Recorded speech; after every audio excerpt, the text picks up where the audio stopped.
गृहस्थाश्रम श्रेष्ठ है, सबसे बड़ा है। एक बात और महर्षि मनु कहते हैं कि गृहस्थी कौन बने? सब कोई गृहस्थी नहीं बन सकता। वेद के अंदर परमात्मा ने भी एक बात कही है। यजुर्वेद में 3 अध्याय के अंदर मंत्र आया, गृहा मां विभीत मां वेपध्वम ऊर्जम बिभ्रत एमसी। वेद कहता है कि गृहस्थ से डरो मत, मां वेपध्वम और कांपो भी मत। डरना नहीं है और कांपना नहीं है। ये जो बात कही है, कहीं ना कहीं डराने और कपाने वाला तो है। यदि डराने कपाने वाला नहीं होता गृहस्थ, तो निषेध नहीं किया जा सकता था। निषेध किया है तो ये डरना और कांपना है। वेद कहता है कि गृहस्थ से डरो भी मत और कांपो भी मत। वेद ने उपाय दिया, ऊर्जम बिभ्रत एमसी, अपने अंदर ऊर्जा पैदा करो और गृहस्थी बन जाओ। ऊर्जा कौन सी पैदा करनी है? महर्षि मनु भी यहाँ उसी बात को विशेष रूप से कह रहे हैं। ससंधार्य प्रयत्नेन स्वर्गम अक्षम इच्छता सुखम च इह इच्छता नित्यम यो धार्यो दुर्बले इंद्रियैः। कहा है कि ससंधार्य प्रयत्नेन, इस गृहस्थ आश्रम को बड़े प्रयत्न से धारण करो। और कौन करे? स्वर्गम अक्षयम इच्छता, जो स्वर्ग की इच्छा करता है और जो मुक्ति की इच्छा करता है, यदि स्वर्ग चाहिए और मुक्ति चाहिए, उसको गृहस्थी बनना चाहिए, गृहस्थ का पालन करना चाहिए।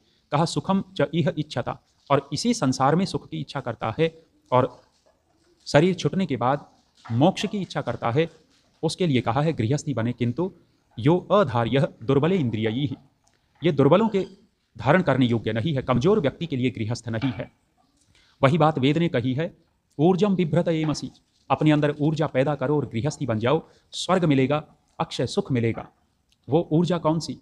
ऊर्जा, पहली ऊर्जा है शारीरिक ऊर्जा, शरीर का बल। यदि शरीर से कमजोर व्यक्ति है तो गृहस्थी नहीं बनना चाहिए, गृहस्थ में जाकर के दुखी रहेगा। और जो शरीर से समर्थ है, शरीर से बलवान है, वो गृहस्थ में जाएगा तो सुख पाएगा। दूसरी ऊर्जा है बौद्धिक ऊर्जा। शरीर की ताकत छोटी पड़ जाती है बुद्धि की ताकत के सामने, इसलिए कहा है शरीर की ताकत के साथ साथ बुद्धि की ताकत होना अति आवश्यक है। यदि शरीर तो बहुत बलवान है, पहलवान है व्यक्ति, गृहस्थी बन गया, बुद्धि की ताकत है नहीं, तो गृहस्थ का पालन कैसे कर सकता है? बच्चों को खिलाएगा पिलाएगा कैसे और व्यवहार कैसे करेगा?